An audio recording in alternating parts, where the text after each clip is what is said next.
आज रिपब्लिकन लोकशाही मोर्चाद्वारा येणाऱ्या नगरपालिका निवडणुकीमध्ये आम्ही सर्व जागा लढण्याचं ठरवलेलं आहे. त्या अनुषंगाने आजची ही पत्रपरिषद आयोजित केलेली आहे. आजच्या या पत्रपरिषदेला माझ्या साईडला बसलेले आहेत जनार्दन मोहन साहेब, RSSचे अध्यक्ष आणि आंबेडकरी चळवळीचे विचारवंत. त्यानंतर माझ्या बाजूला बसलेले आहेत त्यानंतर शंभर आणि आमच्या या रिपब्लिक लोकशाही मोर्चामध्ये तरुण उमेदवार बोलकेले आणि माझ्या उजव्या बाजूला बसलेले आहेत या गोंडवाना गणतंत्र पार्टीचे महाराष्ट्र प्रदेश अध्यक्ष हरीजी भुईके साहेब आणि त्यांच्या बाजूला बसलेले आहेत प्राध्यापक ॲडव्होकेट रमेश पिशे सर, जे या रिपब्लिकन लोकशाही मोर्चाचे संयोजक आहेत.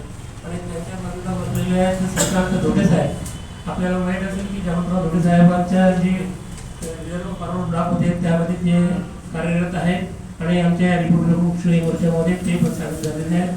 त्यांच्या बाजूला बसलेले आहेत आदिवासी वेलफेअर असोसिएशनचे जे आहेत प्राध्यापक मधुकर विखे. समोर बरेच लोक बसलेले आहेत. मित्रो, आज आपल्याला माहित आहे की राजकारणामध्ये नैतिकता उरलेली नाही. ज्या प्रकारे राजकारणी लोक सत्तेचा दुरुपयोग करीत आहे आणि फक्त सत्ता मिळण्यासाठी वाटेल ते करत आहेत. आज सकाळी एका पक्षात असतात, दुसऱ्या संध्याकाळी दुसऱ्या पक्षात असतात. आज बिघडलेला दुसऱ्या दिवशी दुरुस्त होतो.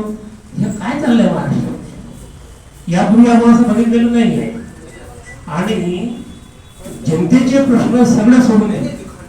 मग त्या आदिवासीचे प्रश्न असो, शेडकाचे प्रश्न असो, ओबीसीचे प्रश्न असो, या प्रश्नांवरती कधीही चर्चा होत नाही. टीव्हीच्या माध्यमातून, या पत्रकाच्या माध्यमातून सामान्य माणसाला न्याय दिला जात नाही. त्यांचे रडगाणे सकाळ संध्याकाळ चालले जातात. त्यामुळे सामान्य माणसांनी येणाऱ्या निवडणुकीमध्ये काय करायला पाहिजे? त्यांनी कोणाला निवडून दिलं पाहिजे? जे दररोज भांडतात त्यांना, जे लाखोचे, हजारोचे, करोडोचे घपले करतात, भ्रष्टाचार करतात, त्यांना निवडून द्यायचं की जे सतत पक्ष बदलतात त्यांना निवडून द्यायचं? हा विचार कुठेतरी सामान्य मतदारांनी करायला पाहिजे. आणि त्या अनुषंगाने मग आम्ही कुठला काम होतं द्यावं. आम्ही जर समजा त्या निवडणुकीत जात आहे आणि सर्व कॉर्पोरेशनच्या सर्व मतदारसंघामध्ये आम्ही निवडणूक लढवतो, मग आम्हाला काम होतं द्यावी? हा प्रश्न आम्ही आम्हाला विचारतो की आम्हाला काम होतं द्यावी.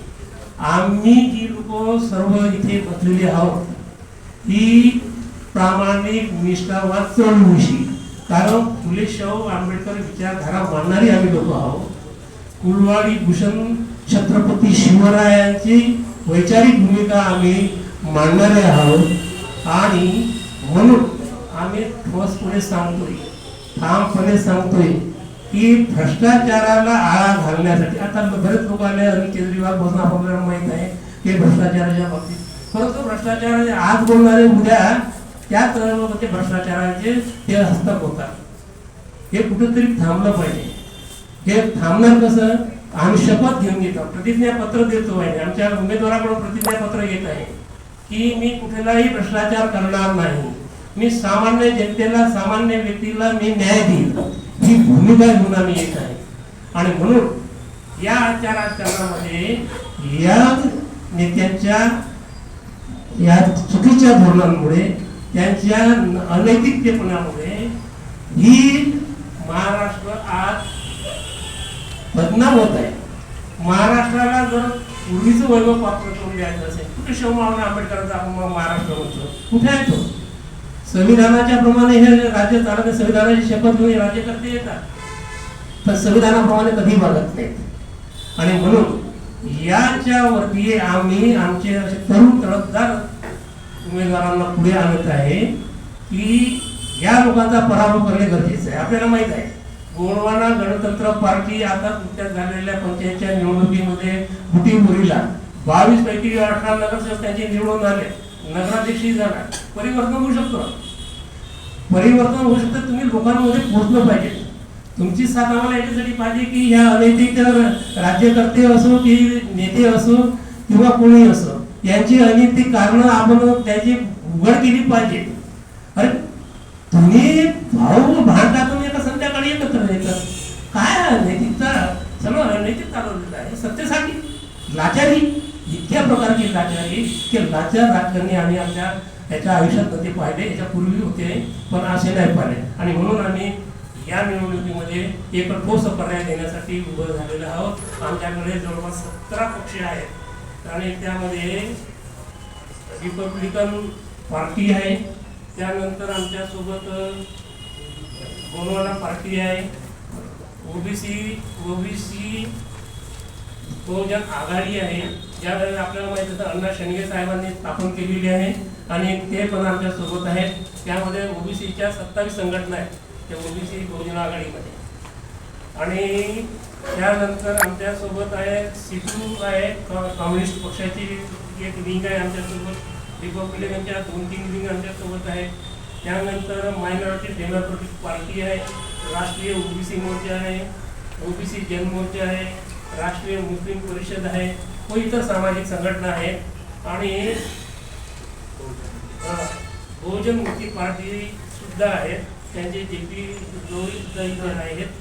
आणि हे सर्व मिळून आम्ही काय एकत्र येतो, यामध्ये सर्व ओबीसी आहे, दलित आहे, ST आहे, मुस्लिम आहेत, म्हणजे हा समाज सातत्याने भरडला जातो. या भरडलेला समाज आता कुठंतरी आपलं अस्तित्व निर्माण झालं पाहिजे. यांना मत द्यायची आणि यांचीच हुकुमशाही, यांची दादागिरी, यांचीच आपण स्वीकारायची आणि त्यांचे गुलाम व्हायचे, हे कुठे आहे? हे लाचारी सोडली पाहिजे. मतदारांना हेच सांगायचं की तुम्ही काय लाचार होता, 2000 रुपयासाठी तुम्ही तुमचं मत काय विकता? बाबासाहेब जागा लढवत आहोत आणि त्या जागेवरती आमचे जे उमेदवार आम्ही टाकत आहोत ते सोशलिस्ट आहेत, समाजाच्या हिताकरिता त्यांचे जे काही अडचणी असतील त्याच्याकडे धावून जाणारे आहेत. आणि जे गोरगरीब झोपडपट्टीधारक आहेत त्यांचे प्रश्न आहेत, शिक्षणाचे प्रश्न आहेत, नोकऱ्याचे प्रश्न आहेत, बेरोजगाराचे प्रश्न आहेत. या सर्व प्रश्नांवरती आम्ही संपूर्ण युनिटीच्या माध्यमाने आम्ही आधीपासूनच काम करत आहोत. आणि शाहू फुले आंबेडकर बिरसा मुंडाची चळवळ आम्ही ऑलरेडी संपूर्ण महाराष्ट्रामध्ये राबवतच आहोत. आणि गोंडवाना गणतंत्र पार्टी हे आपल्या महाराष्ट्रातच नाही तर इतर 18 राज्यामध्ये सुद्धा गोंडवाना गणतंत्र पार्टीचा प्रभाव आहे. आणि राष्ट्रीय लेवलवर त्याचं हे अधिकृत आहे, रजिस्टर्ड आहे. आणि त्याच्याच माध्यमाने बुट्टीबोरीमध्ये जे निवडणूक लढवली त्याच्यामध्ये या वेळेस त्यांना असं वाटलं तिथल्या आमच्या उमेदवारांना, तिथल्या लोकांना की आपण का बा या मोठ्या पक्षाच्या पाठीमागे जावं, आपण एक आपलं गट निर्माण करावा. त्यांनी परिवर्तन पॅनल निर्माण केला आणि सर्वच लोक जे जोमाने तिथे काम करणारे होते, लोकांच्या समस्या सोडवणारे होते, ते काँग्रेस, BJP आणि इतर पक्षाच्या AB फॉर्म न लावता त्यांनी गोंडवाना गणतंत्र पक्षाच्या AB फॉर्म घेऊन तिथे उमेदवारी लढवली. त्यांच्यावर खूप आपत्ती आले, त्यांच्यावर केसेस सुद्धा टाकण्यात आले, तरी ते डगमगले नाही. आणि त्या ठिकाणी 22 पैकी 17 नगरसेवक आणि एक नगराध्यक्ष निवडून आणला. आणि सर्वच आमच्या कार्यकर्त्यांनी जोमाने काम केले. त्याच प्रकारे नागपूरमध्ये सुद्धा आदिवासी समाज हा भरपूर संख्येने आहे, SC, ST, OBC सर्वच मायनॉरिटीचे लोक आहेत, मुस्लिम समाज सुद्धा आहे. ते बांधव आम्ही सर्व मिळून या महानगरपालिका नागपूरची निवडणूक आम्ही जिंकणार आहोत हे आम्हाला पूर्ण विश्वास आहे. धन्यवाद. सर्व पत्रकार बंधूंचं एक मनापासून स्वागत. आदरणीय अरुण गाडे साहेबांनी आणि आदरणीय विखे साहेबांनी आपल्याला संपूर्ण कल्पना दिलेली आहे. OBC, SC, ST, मायनॉरिटी आणि मायनॉरिटीमधले सगळे जे कुठे छोटे मोठे कास्ट कॉम्बिनेशन्स आहेत ते सगळे आमच्यासोबत आहेत. एक अभिनव स्वरूपाचा यशस्वी प्रयोग आम्ही या नागपूरच्या महानगरपालिकेमध्ये एक आशावाद म्हणून लोकांसमोर पर्याय म्हणून आम्ही देतो आहोत. आणि ज्या पद्धतीने बुट्टीबोरीमध्ये जो प्रयोग झाला, आदरणीय हरीजींनी जे सांगितलं ते खऱ्या अर्थाने लोकांनी हा पर्याय स्वीकारला. मला असं वाटतं की नागपूर ही परिवर्तन घडवणारी भूमी आहे. इथे सगळ्याच प्रकारच्या चळवळी यशस्वी झाल्या आहेत आणि आदरणीय गाडे साहेबांनी किंवा विखे साहेबांनी काही थोडंसं यथार्थ आहे त्याच्यावरही भाष्य केलं आहे की जर समजून चला एखाद्या निवडणुकीमध्ये लोक लाखोनी करोडोनी जर रुपये पैसे खर्च करत असेल किंवा ती पार्टी इंडिव्हिज्युअल खर्च करत असेल तर तो खरंच लोकांचा विकास करेल का? इथे बसलेला प्रत्येक जण, मग आमचा तो विकी बेलखोडे असेल, बहुजन मुक्ती पार्टीचा तो महाराष्ट्राचा कार्याध्यक्ष आहे, एक तरुण पोरगा आहे, विधानसभा लोकसभा लढलेला आहे, चळवळीचा पोरगा आहे, अशा लोकांना आपण पुढे केलं पाहिजे. किंवा आमच्या इथे आता 72 वर्षाचे डॉक्टर मोरेश्वर नगराडे जी आहेत, RPI गवई गटाचे मोठे नेते आहेत ते. आणि अशा सगळ्या मग रिपब्लिकन चळवळीमधले असेल, OBC चळवळीमधले असेल, मुस्लिम चळवळीमधले असतील किंवा आमच्या बिरसा मुंडा परिवार असेल, हे सगळे जर एकत्र आले आहेत तर मला असं वाटतं की लोकांनी हा चांगला बदल स्वीकारला पाहिजे. आपण सगळेच ब्लेम करतो किंवा सध्याचं राजकीय वातावरण घाणेरडं झालेलं आहे, पैशासमोर कोणाचा टिकावं लागणार नाही. परंतु बाबासाहेबांनी जे आपल्याला संविधान दिलं तर त्या संविधानामध्ये 1 मॅन 1 वोट 1 व्हॅल्यू याचा जर आपण प्रामाणिकपणाने जर उपयोग केला तर निश्चितच आपण परिवर्तन घडवू शकतो. हे गोटीबोरीने दाखवलं आणि एकाच परिवारातले 6 जण जर देशातल्या सगळ्याच साखरवर पार्टीच्या माणसांनी दिल्यानंतर सामान्य माणसांनी मतदारांनी तिथे 6च्या 6 त्या ताकदवर पार्टीच्या एकाच घराच्या उमेदवारांना जर हरवलं तर हाही प्रयोग या महाराष्ट्रामध्ये भारतामध्ये होऊ शकतो. संविधानावर फुले शाहू आंबेडकर शिवरायांच्या आणि भाऊसाहेब पंजाबराव देशमुखांच्या, बिरसा मुंडांच्या विचारांवर लोक अजूनही कायम आहेत. फक्त कुठेतरी तो आशावाद निर्माण होणं गरजेचं आहे आणि तो आशावाद रिपब्लिकन लोकशाही मोर्चाच्या माध्यमातून आम्ही निर्माण केलेला आहे. आम्ही सगळ्यांना हात जोडून विनंती करतो की जिथे कालपर्यंत एक दुसऱ्याच्या अक्षरशः जीवावर उठले होते ते एकत्र येतात.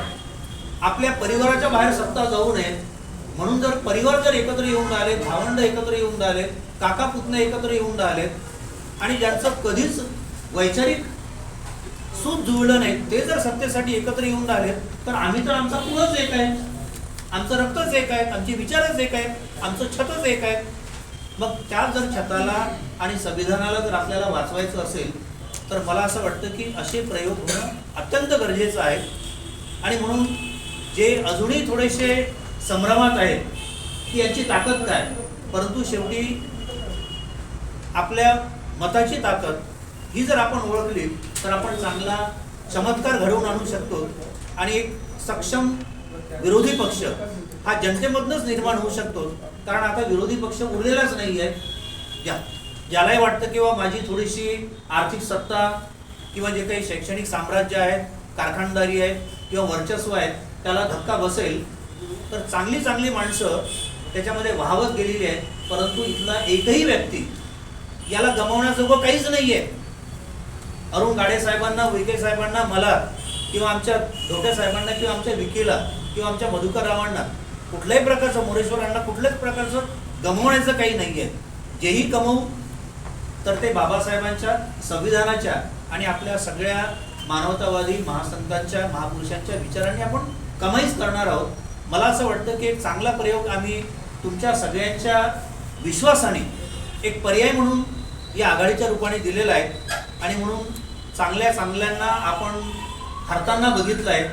आम्ही सामान्य लोकांना हेच अपील करणार आहोत की आमचा माणूस तुमच्या दारामध्ये केवळ अपील करायला येईल. तुम्हीच त्यांचं बूथ सांभाळा, तुम्हीच त्यांचं प्रचार करा आणि तुम्हीच या संविधानाला वाचवणारे खरे पाहिजे आहात. कारण बाबासाहेबांनी हे संविधान आपल्याला समर्पित केलेलं आहे. वी द पीपल जेव्हा म्हटलंय तर या देशाचा जर सत्यानाश जर होत असेल आणि आपण जर सगळे पत्रकार बंधू किंवा आम्ही सगळी या समाजातली माणसं आणि जे वोटर्स आहेत त्यांनी जर आपली जबाबदारी पार पाडली नाही तर मला असं वाटतं की येणारा काळ हा आपल्याला माफ करणार नाही.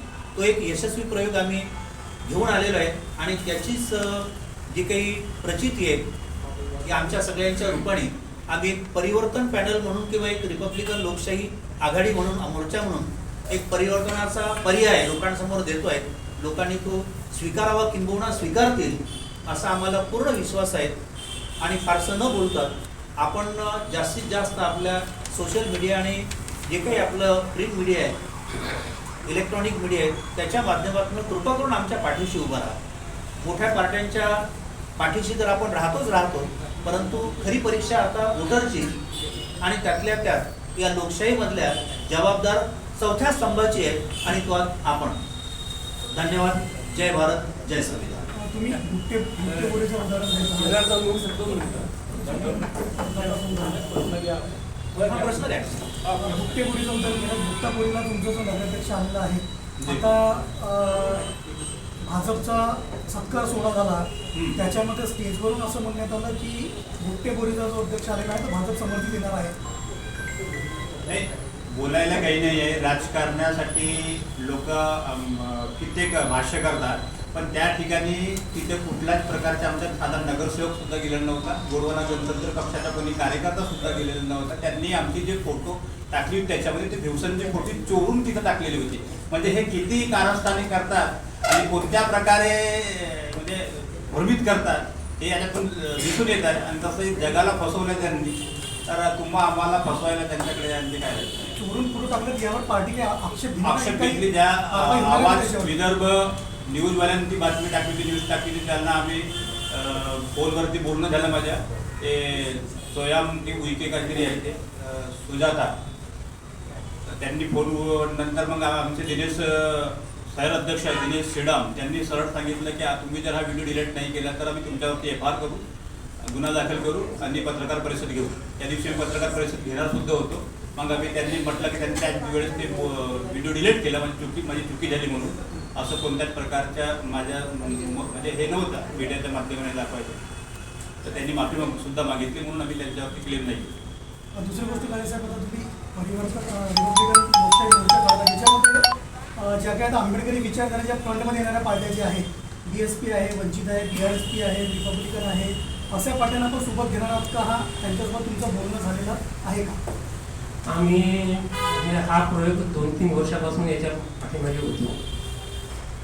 या सर्व लोकांना एक आम्ही म्हटले की सगळे आंबेडकरी जेवढे काही संघटना आहेत, तर त्या OBCच्या असो की दलितांच्या असो की कोणी, त्यांना एकत्र बांधण्याचा आम्ही सातत्याने प्रयत्न केला.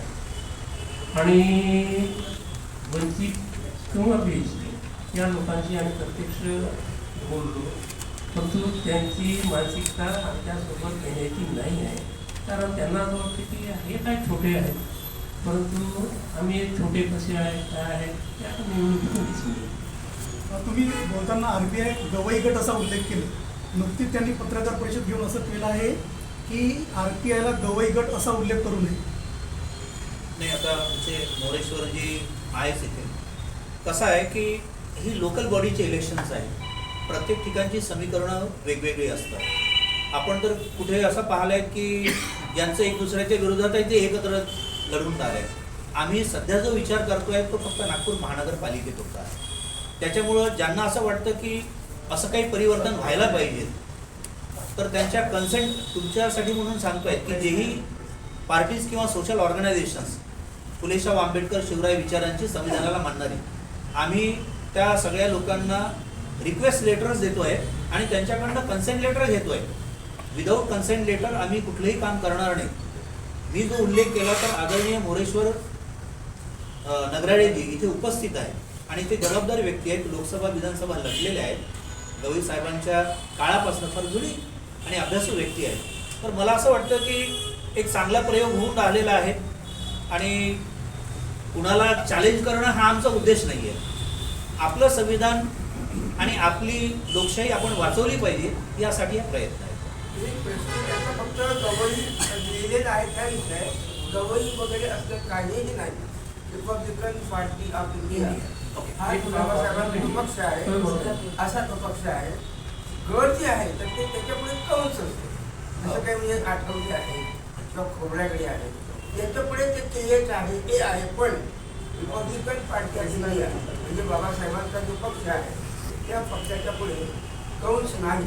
चुकी म्हणजे गवईसाहेब सुद्धा सांगतात बाबा निघू नका, पण कधी कधी काय होतं उत्साहाच्या भयामध्ये जे गेलं जातं ते काढून टाका म्हणा.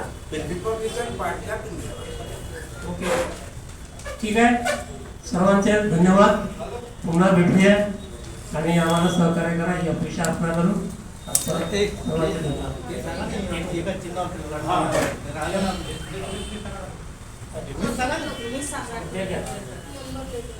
जेवढी आम्ही हे जे रिपब्लिकन लोकशाही मोर्चाचे गट आहेत, जेवढे ही संघटना आहेत, ते सर्व गोंडवाना गणतंत्र पक्षाची चुनाव चिन्ह जे आरी आहे, त्या आरी चुनाव चिन्हावरती सर्व उमेदवार लढणार आहे.